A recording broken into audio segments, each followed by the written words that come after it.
लेकर राहुल गांधी ने आरएसएस से यूपीएससी की तुलना कर दी है और कहा कि सरकार आरक्षण खत्म करना चाहती है इस एंट्री के जरिए। देखिए, मैं इस दो बात को एकदम स्पष्ट कर दूं।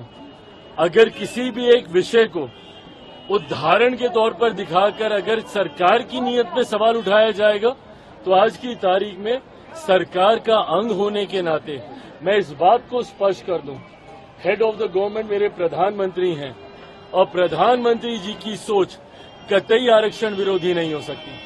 पीछे कुछ दिनों पहले जब अनुसूचित समाज में भी आरक्षण को लेकर मतभेद को पैदा करने का प्रयास किया गया था, सुप्रीम कोर्ट के द्वारा जिस तरीके से उसमें अलग अलग प्रावधान बनाए जाने की बात कही गई थी, उस पर भी मेरे प्रधानमंत्री ने स्पष्ट तौर से कहा था और ये कैबिनेट की मीटिंग में ही इस बात को कहा गया था कि आरक्षण को जिस तरीके से बाबा साहेब भीमराव अंबेडकर ने जो प्रावधान बनाए हैं वही प्रावधान वैसे ही लागू रहेंगे।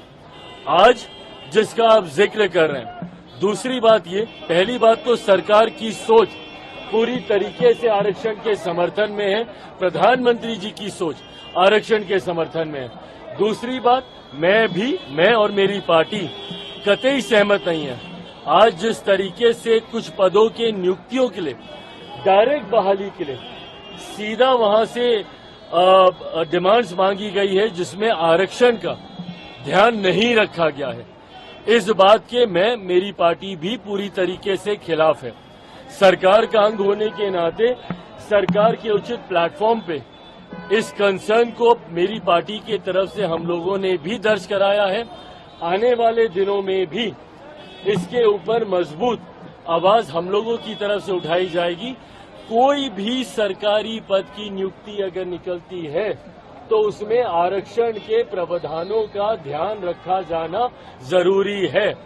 अनुसूचित जाति, जनजाति, पिछड़ा वर्ग का जो आरक्षण जिस तरीके से सरकारी नौकरियों में जिस तरीके से चलता आ रहा है, हर नियुक्ति में इसका ध्यान रखा जाए, ये अनिवार्य है।